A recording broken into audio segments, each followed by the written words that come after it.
Continuamos con su programa DGII 360. Hoy conversamos con Marcia Romero, encargada del Departamento de Litigio Judicial, especialista y facilitadora en el tema de gastos educativos, quien nos hablará sobre todos los beneficios de la ley número 179-09 de gastos educativos. Bienvenida Marcia a este espacio en el día de hoy de DGII 360. Y así entrando en materia, nos gustaría saber a todos nosotros en qué consiste la ley número 179-09 sobre deducción de gastos educativos para personas físicas.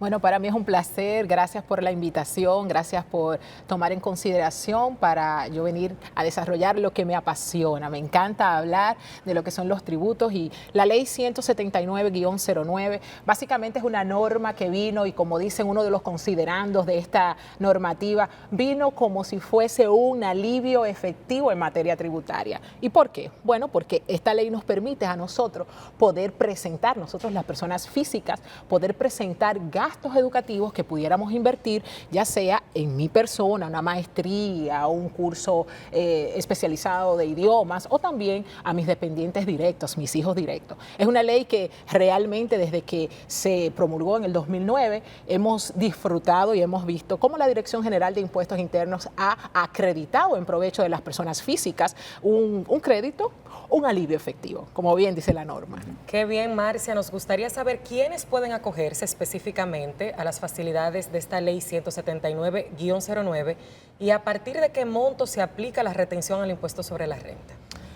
La norma establece, la Dirección General de Impuestos Internos incluso dictó una norma general en conjunto con la misma ley 179 y establece que aquellas personas físicas, los asalariados que devengan un salario anual que pudiera superar o que supere la exención contributiva, que para este año tenemos una exención contributiva de 416.220 pesos, si usted durante un año calendario, que nosotros le llamamos ejercicio fiscal, tiene ingresos que superan los 416.220 pesos, pues usted es candidato para poder presentar la declaración del IR-18, declaración de gastos educativos. ¿Y desde qué momento? Bueno, desde que usted supera la exención contributiva, desde que sus ingresos anuales superan los 416.220 pesos, pues usted es un contribuyente del impuesto sobre la renta y por vía de consecuencia aplica efectivamente para poder presentar la declaración de gastos educativos.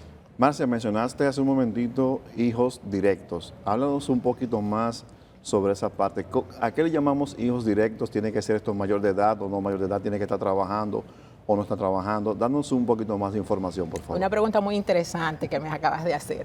Y debo comenzar con el tema de que, bueno, yo tengo en mi casa una joven que la traje, es hermana mía o es sobrina mía y la traje y la he criado en mi casa, es como mi hija y todos sabemos. Lamentablemente esa persona no aplica porque ese beneficiario directo, ese hijo directo, es aquella persona que evidentemente es concebida y que yo voy, la declaro, la inscribo en el registro civil y entonces ese es un dependiente directo. No importa, Federico, la edad de ese dependiente directo. Bien puede ser una persona menor de 18 años o bien puede ser una mayor de edad de 18 años. Sin embargo, debo de hacer la acotación de que si ese mayor de 18 años o incluso hasta de 16 años de edad, porque el Código de Trabajo permite una persona que pueda tener la mayoría de edad de 16 años poder presentar, laborar y trabajar y devengar ingresos por su propia parte. El hecho es de que si usted tiene hijos que ya son empleados y ya perciben sus ingresos, pues lamentablemente no puedo presentarlo como parte de mis dependientes directos. O sea que la edad no importa. La única limitante legal establecida es que ese hijo, pues entonces ya haya sido independiente, financieramente independiente.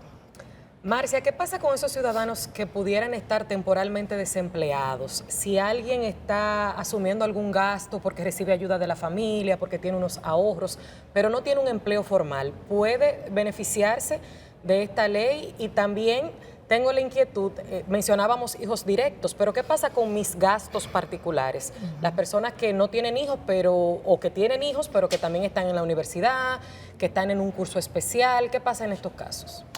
Bueno, Hay una puntualización de que si yo por ejemplo, durante el 2021 estuve laborando y mi salario superaba la exención contributiva, o sea, yo tenía un salario superior a 34.685 pesos mensuales, pues entonces yo perfectamente aplicaba para gastos educativos. Pero sucede que a principios del año 2022, pues ya no estoy laborando.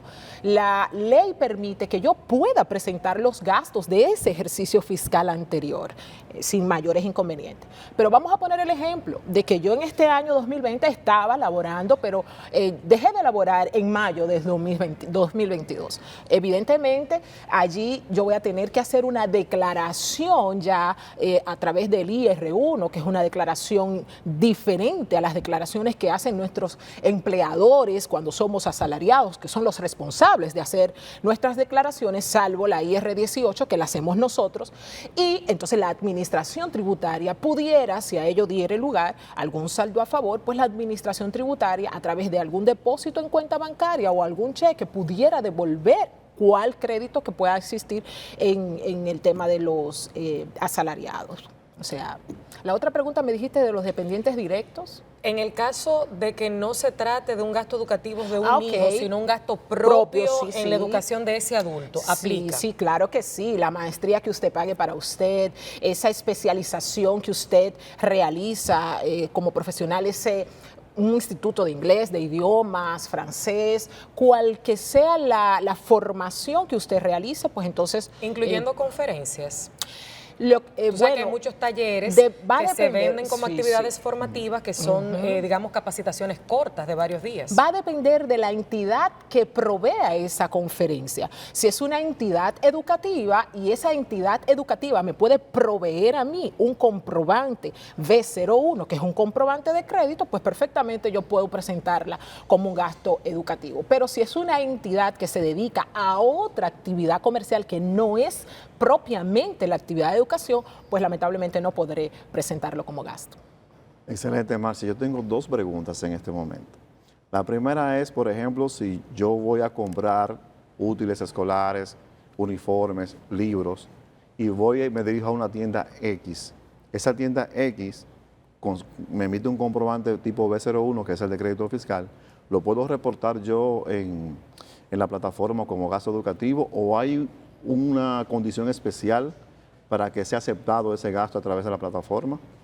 Eso es interesante y siempre es bueno pensar de que, bueno, gasté tanto en cuadernos, en libros y todos esos escolares que ahora los dominicanos acabamos de pasar. Pero permítanme decirle que solo si esa compra de esos libros y solo si esa compra de lapiceros, bueno, de materiales que tienen que ver con los colegios, si solo lo compramos en el centro educativo y ellos dentro de la colegiatura pues nos facturan eso como gasto, pues entonces sí, Federico, pudiéramos presentarlo. Pero si yo voy a una tienda en particular que su actividad no es educación, sino que es la venta de artículos, pues entonces no podré deducírmelo.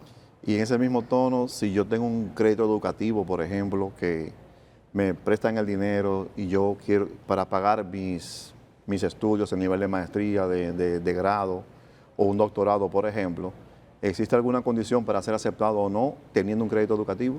Sí, hay puntualizaciones importantes. Por ejemplo, nosotros sabemos que en nuestro país hay fundaciones que impulsan al crecimiento en la educación de personas que no pudieran pagar inmediato una maestría o algo. Entonces, le aprueban ese crédito educativo y, evidentemente, si ese crédito me lo dan a mí, voy a ponerme de ejemplo, me lo dan a mí y yo voy al centro, a la universidad, a pagar el monto que corresponda de la especialización que esté realizando, pues sí puedo deducírmelo. ¿Por qué? Porque entonces la universidad o centro educativo va a emitir un comprobante a mi nombre y entonces yo sí puedo deducírmelo, pero se da los casos de que esa facilidad de crédito educativo pues no me dan el dinero a mí, sino que la misma fundación o entidad financiera que facilita esos medios hace el pago directo al centro educativo. Entonces, si eso pasare, pues entonces ahí no podemos podré deducírmelo porque la relación que tiene que ver la declaración de gastos educativos contra el gasto mismo es la emisión del comprobante. Entonces, si la entidad financiera o fundación que me dio el crédito es la que va a pagar directamente, pues la universidad estará obligada a emitirle a ella un comprobante y por eso no podré presentarla como un gasto. Excelente. Marcia, una vez un contribuyente hace su reporte de gastos educativos y se determina que hay un saldo a favor, ¿cómo se hace ese desembolso? ¿De qué manera? ¿Es con un cheque? ¿Es directo a su cuenta? ¿Cómo se maneja ese proceso? Bueno, hay un trato que la Administración Tributaria estableció, porque ¿qué sucede? Que mi empleador es el encargado de retenerme de manera mensual mi impuesto sobre la renta. Es mi empleador, mi agente de retención cada vez que me paga mi salario. Cuando yo presento mi IR-18, que es el formulario para la declaración de gastos educativos, pues, y la administración me da la alerta, me da la información de que sí, yo tengo un saldo X, vamos a ponerle un monto, tengo un saldo de 15,000 pesos. Ya la administración me informa a mí que mi empleador es el responsable de emitirme, ya pueda ser en mi cuenta de nómina del próximo mes o como el empleador así lo considere pertinente, pero sí está obligado, y es importante que las personas que nos escuchan sepan que su empleador está obligado a devolver ese crédito. ¿Por qué? Permítanme explicarle que automáticamente usted presenta su declaración, la Dirección General de Impuestos Internos acredita en provecho suyo, pero en manos de su empleador, el monto que le ha informado a usted que le corresponde como gastos educativos. No corresponde que su empleador tenga que hacer ninguna diligencia, no corresponde que su empleador tenga que hacer algún depósito de solicitud de crédito. Es una operación que de manera inmediata se acredita. O sea que es el empleador, Marlene, que debe de hacer esa devolución. Excelente, Marcia. En el caso, por ejemplo, de que yo reporte mis gastos educativos en la plataforma y surja algún inconveniente, que hay algunas alertas que me dé la plataforma por algo que yo hice mal o algún dígito mal o NSF que no me corresponde. Pongo un ejemplo para ilustrar, ¿verdad?, el Claro. tema de esos reportes. Bueno, tú bien has dicho algo interesante y es algún NSF que no corresponda, te puede dar una alerta. Muchas veces pasa, y a mí me ha pasado incluso cuando he presentado mis gastos educativos, y es que cuando presento el comprobante me dice que no, que ya ese comprobante está utilizado. Sucede muchas veces que los colegios, por error voluntario o involuntario, emiten a los mismos padres, se puede duplicar el número de comprobante y un padre previo ya probablemente habrá presentado su declaración. Entonces, ahí yo tendría que comunicarme con el centro educativo para que me corrija ese error, porque ya no compete a la administración.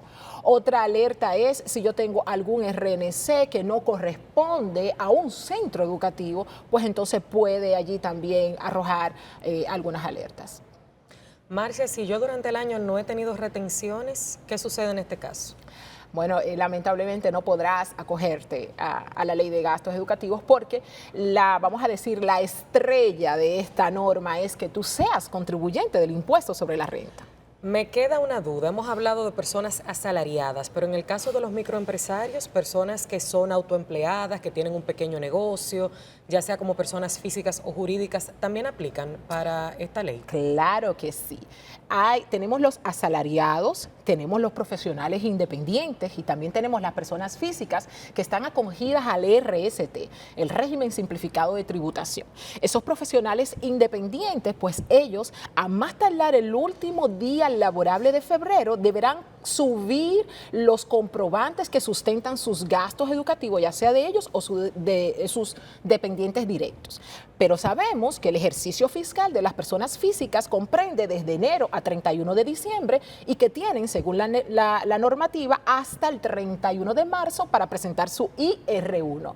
Entonces, efectivamente, ellos pueden subir sus gastos.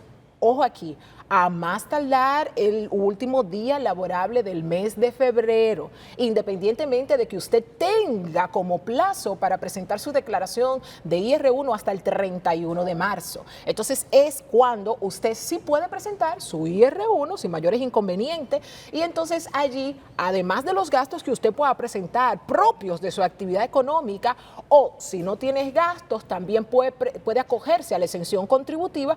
La ley le permite como un gasto admitido los gastos educativos. ¿Qué va a pasar, Marilyn? Que las personas físicas que son profesionales independientes, estas tienen que pagar un anticipo.